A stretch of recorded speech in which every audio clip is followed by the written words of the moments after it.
भारत में एक साल में जो शादियों पे खर्च होता है वो रकम कई देशों की जो जीडीपी होती है किसी भी सनातन में एक्चुअली विवाह एक संस्कार था जो अब इवेंट बत्ती मेहंदी के कार्यक्रम सब घर पर ही होते थे और किसी को पता भी नहीं चलता क्या 38 किलो की लड़की को 25 किलो का लहंगा भारी नहीं पड़ता। ये ख्याल कभी किसी के मन में नहीं आया कि छोड़िए माँ बाप को भी इस बात का एहसास नहीं होता। दोस्तों नमस्ते, मैं प्रकाश पोरे। आधुनिक विवाह जो चल रहे हैं ये विवाह है या विवाह का बाजार, ये मैं आपके सामने आज रखता हूँ। हाल ही में हुए एक सर्वे के मुताबिक भारत में एक साल में शादियों पर खर्च होने वाली जो रकम है वो कई देशों की जो जीडीपी है उससे भी कई ज़्यादा है। सनातन में विवाह एक संस्कार था जो अब एक इवेंट आयोजन बनकर रह गया है। अतीत में विवाह समारोह एक पवित्र अनुष्ठान था जो दो व्यक्तियों के जुड़ने का एक प्रतीक था। वो रीति रिवाज और अनुष्ठान जिसके माध्यम से दोनों पक्ष एक दूसरे को जानते थे और विवाह भी संपन्न का एक विषय था या सम्मान का एक विषय था। पहले हल्दी मेहंदी के कार्यक्रम सब घर पर ही होते थे और किसी को पता भी नहीं चलता था। इससे पहले मंडप में होने वाली कोई भी धूमधाम वाली शादी भी शादी ही होती थी और तब वैवाहिक जीवन एक बेहद खुशहाल होता था। लेकिन समाज और सोशल मीडिया पर दिखावे यानी शोबाजी का भूत इस कदर सवार है कि कोई नहीं जानता कि क्या करे और क्या ना करे। लोगों ने यह दिखाने के लिए कि वे एक दूसरे से अधिक आधुनिक और अमीर है अत्यधिक प्रदर्शन शुरू कर दिया है और अब इससे घातक प्रतिस्पर्धा शुरू हो गई है। देखिए कैसी, क्या 38 किलो की लड़की को 25 किलो का लहंगा भारी नहीं पड़ता? ये ख्याल कभी किसी के मन में नहीं आया। बाहर वालों की छोड़िए माँ बाप को भी इस बात का एहसास नहीं होता। हमारे माता पिता की अच्छी शिक्षाओं की तुलना में कई किलो का मेकअप हल्का लगता है। हर कार्यक्रम में घंटों फोटोशूट कराते रहते हैं लेकिन वो थकते नहीं हैं। लेकिन तब भी उन्हें शर्म नहीं आती जब शादी समारोह शुरू होता है कि वे ही कहते हैं पंडित जी से कि पंडित जी जल्दी करो, अरे कितनी लंबा पूजा कर रहे हो। लेकिन यह दुनिया का 8वां अजूबा लगता है। आजकल लोगों को इस बात का एहसास नहीं है कि शादी एक रस्म है, कोई मौज मस्ती का कार्यक्रम नहीं। समाज इतना संवेदनहीन हो गया है कि अगर कोई साधारण तरीके से शादी कर लेता है तो समाज में एक आलोचना का मजाक का विषय बन जाता है। मुझे नहीं लगता कि नेताओं मशहूर हस्तियां की नकल करना और उनके जैसे कार्यक्रम बनाना और अपना शेष जीवन कर्जे चुकाने में बिताने ये बहुत कोई अच्छी बात है या कोई अक्लमंदी की बात है। और यह एक बड़ा तथ्य है कि आजकल शादियां लंबे समय तक नहीं टिकती है। आज की शादियां अद्भुत है। दिलचस्प बात यह है कि यह एक सामाजिक दायित्व बनता जा रहा है। उत्तर भारत में शादियों में फिजूल खर्ची धीरे धीरे चरम सीमा पर पहुंच गई है। अब इसमें महाराष्ट्र भी सबसे अग्रसर हो रहा है। पहले शादियां जयमालाएं सब कुछ मंडप में होता था। ये सारी चीज़ें एक ही साँचे में एक ही मंगल कार्यालय में मंडप में होती थी, लेकिन अब सब अलग अलग स्टेज पर होती है।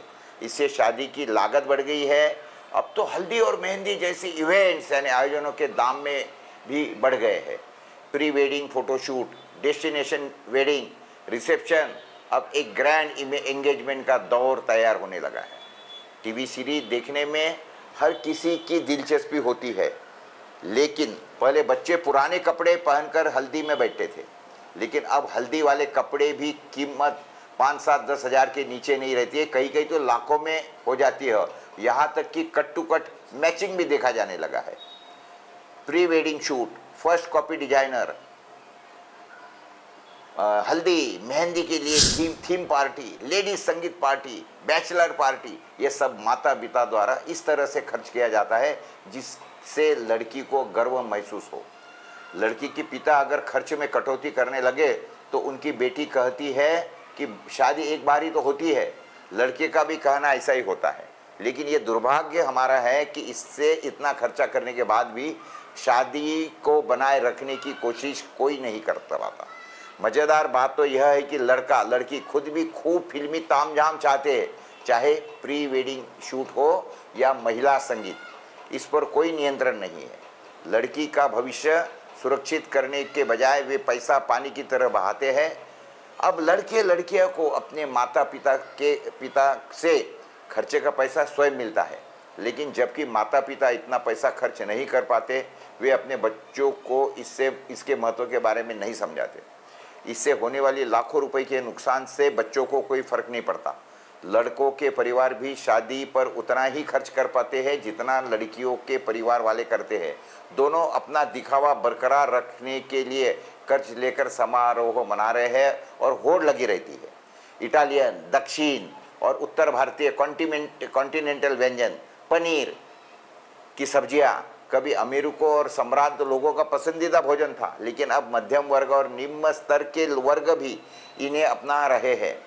रिश्ते की मिठास खत्म हो गई है और ये सब ड्रामा शुरू हो गया है। इसमें एक मजबूत हो और दूसरा कमजोर हो तो वह भी गेहूं में घुन की तरह पीसा जा रहा है।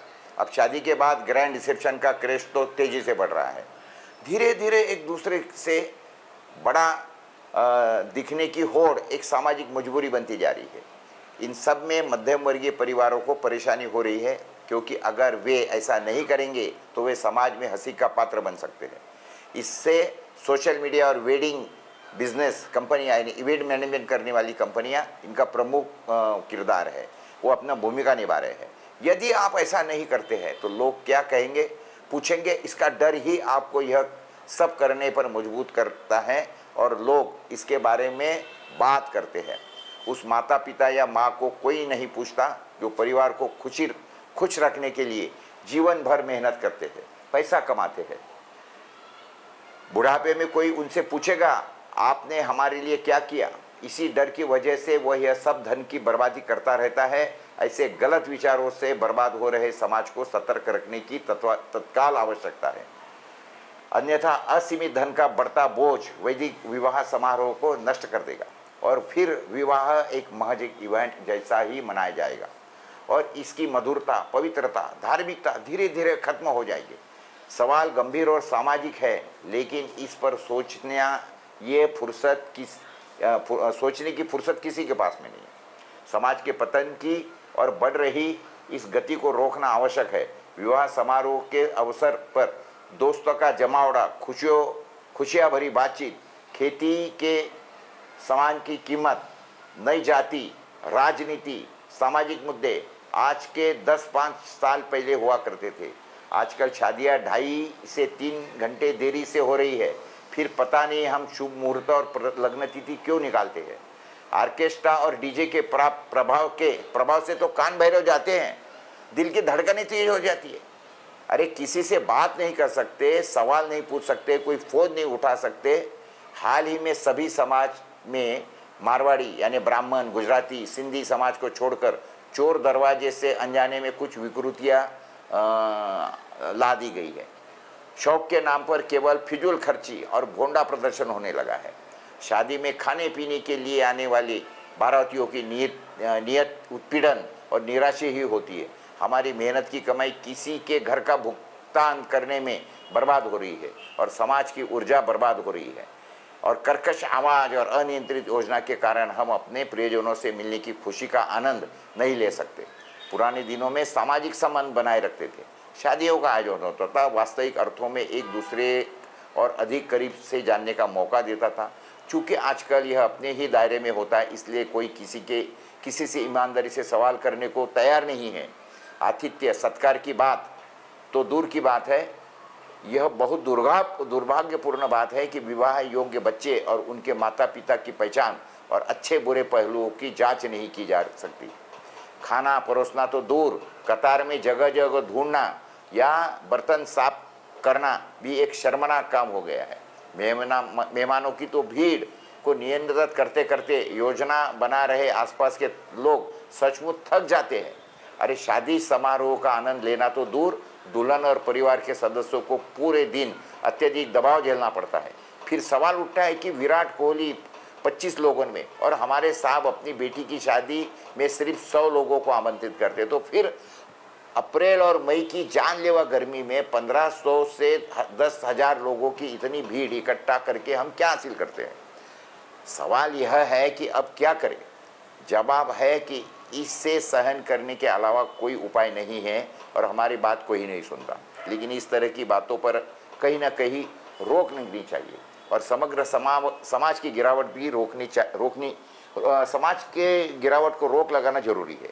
इसका एकमात्र समाधान यही है कि शुरुआत अपने आप से करें, लेकिन वह दिन शुभ होगा जब अपने परिवार में इस मुद्दे पर आम सहमति होगी।